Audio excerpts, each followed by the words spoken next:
আসসালামু আলাইকুম ওয়া রাহমাতুল্লাহি ওয়া বারাকাতুহু। আজকে আমরা শিল্প উদ্যোগ সাবজেক্টের অধ্যায়ভিত্তিক সাজেশন দেব। যাদের এই সাবজেক্টের অধ্যায়ভিত্তিক প্রস্তুতি নেওয়া প্রয়োজন, যারা শুধু পাস করতে চান, ফার্স্ট ক্লাস পেতে চান, এ প্লাস পেতে চান, তাদের জন্য এই ভিডিওটা খুবই গুরুত্বপূর্ণ হতে চলেছে। চলুন তাহলে শুরু করা যাক আমাদের আজকের সাজেশন।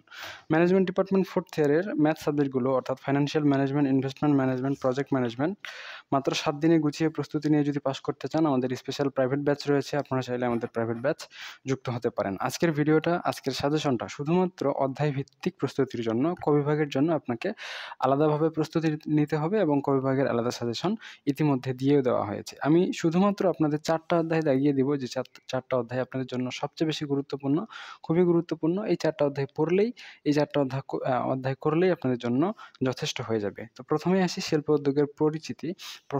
প্রথম অধ্যায়টাকে 100 স্টার দেওয়া যায়। এটা 100% মনোযোগ দিয়ে পড়বেন, কারণ যারা শুধু পাস করতে চায়, যারা ফার্স্ট ক্লাস পেতে চায়, যারা এ প্লাস পেতে চায়, 3 ক্যাটাগরির শিক্ষার্থীদের জন্যই এই অধ্যায়টা খুবই গুরুত্বপূর্ণ। এই অধ্যায়ের ভিতরে যতগুলো খ এবং গ বিভাগের জন্য প্রশ্ন রয়েছে, সবগুলো প্রশ্নই আপনারা ভালো করে পড়ে নেবেন, যেন এই অধ্যায় থেকে যেকোনো প্রশ্ন করা হলে যেকোনো প্রশ্নের উত্তর দিতে পারেন। মোটামুটি 50টা 52টার মতো প্রশ্ন রয়েছে। আপনারা সবগুলোই এক নজর চোখ বুলিয়ে নেবেন ভালো করে, কারণ এই অধ্যায়টা খুবই গুরুত্বপূর্ণ। এরপরে চলে আসে আমাদের দ্বিতীয় অধ্যায়। দ্বিতীয় অধ্যায়কে 90 স্টার দেওয়া যায়। নাম হচ্ছে শিল্প উদ্যোগীয় পরিবেশ এবং ব্যবসায়ের সুযোগ চিহ্নিতকরণ। এটা 90% গুরুত্ব দিয়ে পড়বেন। যারা শুধু পাস করতে চান, এই অধ্যায়টা না পড়লেও চলবে। যারা ফার্স্ট ক্লাস পেতে চান, এই অধ্যায়টা পড়বেন। যারা এ প্লাস পেতে চান, তারা এই অধ্যায়টা ভালো করে পড়ে নেবেন, কারণ এটা আপনাদের জন্য গুরুত্বপূর্ণ। যারা শুধু পাস করতে চায়, তাদের জন্য গুরুত্বপূর্ণ নয়। এই অধ্যায়ে যতগুলো প্রশ্ন রয়েছে, মোটামুটি 33টা প্রশ্ন রয়েছে। আপনারা সবগুলোই ভালো করে পড়ে নেবেন। এরপরে চলে আসে আমাদের তৃতীয় অধ্যায়, শিল্প উদ্যোগ ও ক্ষুদ্র ব্যবসায়। এটাকে 80 স্টার দেওয়া যায়, অর্থাৎ এটা 80% গুরুত্ব দিয়ে পড়বেন। যারা শুধু পাস করতে চান, এই অধ্যায়টা পড়ার প্রয়োজন নেই। যারা ফার্স্ট ক্লাস পেতে চান, তারা এই অধ্যায়টা সমান, অর্থাৎ চাইলে পড়তেও পারেন, চাইলে নাও পড়তে পারেন। যারা এ প্লাস পেতে চান, তারা এই অধ্যায়টা ভালো করে পড়ে নেবেন, কারণ এইটা আপনাদের জন্য গুরুত্বপূর্ণ। এরপরে চলে আসে আমাদের চতুর্থ অধ্যায়, ক্ষুদ্র ব্যবসায় পরিকল্পনা। এই অধ্যায়টা আপনাদের জন্য 50% গুরুত্বপূর্ণ। যারা শুধু পাস করতে চায়, তাদের এই অধ্যায়টা পড়ার কোনো প্রয়োজন নেই। যারা ফার্স্ট ক্লাস পেতে চান, তাদেরও পড়ার প্রয়োজন নেই। যারা এ প্লাস পেতে চান, তাদের এই অধ্যায়টা পড়ার প্রয়োজন নেই, কারণ এই অধ্যায়টা আপনাদের জন্য অতটুকু গুরুত্বপূর্ণ নয়। এরপরে চলে আসে আমাদের পঞ্চম অধ্যায়, ক্ষুদ্র ব্যবসায় অর্থসংস্থান।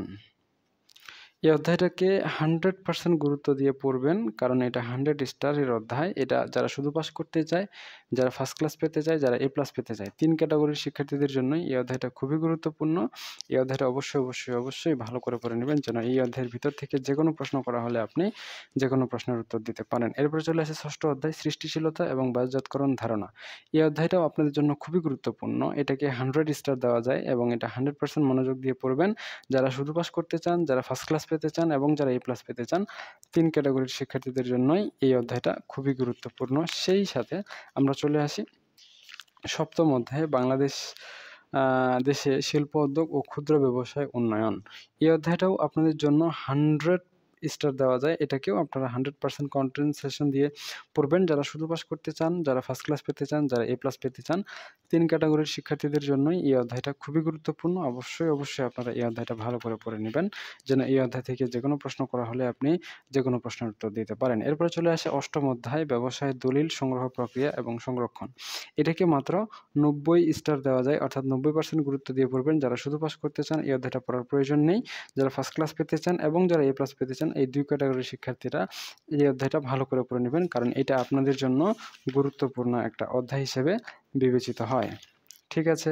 এরপরে চলে আসে নবম অধ্যায়, ব্যবসায় পরিকল্পনা লিখন। এটাকে 80 স্টার দেওয়া যায়, অর্থাৎ এটা 80% গুরুত্ব দিয়ে পড়বেন। যারা শুধু পাস করতে চান, এই অধ্যায়টা পড়ার দরকার নাই। যারা ফার্স্ট ক্লাস পেতে চান, এই অধ্যায়টা সমান। আপনারা যদি চান, এই অধ্যায়ের ভিতরে সবগুলোই পড়ে নিতে পারেন, চাইলে নাও পড়তে পারেন। অ্যাজ ইউর উইশ, যেটাই আপনার ইচ্ছা আপনারা সেটাই করতে পারেন। যারা এ প্লাস পেতে চান, তারা এই অধ্যায়টা ভালো করে পড়ে নেবেন। এটা আপনাদের জন্য গুরুত্বপূর্ণ রয়েছে। তো এই হচ্ছে আমাদের আজকের সাজেশন। আমরা নেক্সট ক্লাস থেকে অন্য কোনো সাজেশন নিয়ে আপনাদের সাথে আলোচনা করব। আর আপনারা যদি চান ফাইন্যান্সিয়াল ম্যানেজমেন্ট সাবজেক্টে মাত্র 7 দিনে গুছিয়ে প্রস্তুতি নিয়ে পাস করতে, ইনভেস্টমেন্ট ম্যানেজমেন্ট সাবজেক্টে মাত্র 7 দিনে গুছিয়ে প্রস্তুতি নিয়ে পাস করতে, প্রজেক্ট ম্যানেজমেন্ট সাবজেক্টে মাত্র 7 দিনে গুছিয়ে প্রস্তুতি নিয়ে পাস করতে, সেক্ষেত্রে আমাদের স্পেশাল অনলাইন প্রাইভেট ব্যাচ রয়েছে। আপনারা আমাদের প্রাইভেট ব্যাচ যুক্ত হতে পারেন। আমাদের প্রাইভেট ব্যাচে আপনাদের শেষ সময়ে, একদমই সংক্ষিপ্ত সময়ে গুছিয়ে, একদমই একদমই শর্টকাটে প্রস্তুতি নেওয়ায় দিতে সহযোগিতা করা হবে। তো ঠিক আছে, আজকে এ পর্যন্তই। সকলেই সুস্থ থাকুন, ভালো থাকুন আর আমাদের সাথেই থাকুন। দেখা হচ্ছে আপনাদের সাথে নেক্সট পর্বে। ততক্ষণ পর্যন্ত খোদা হাফেজ।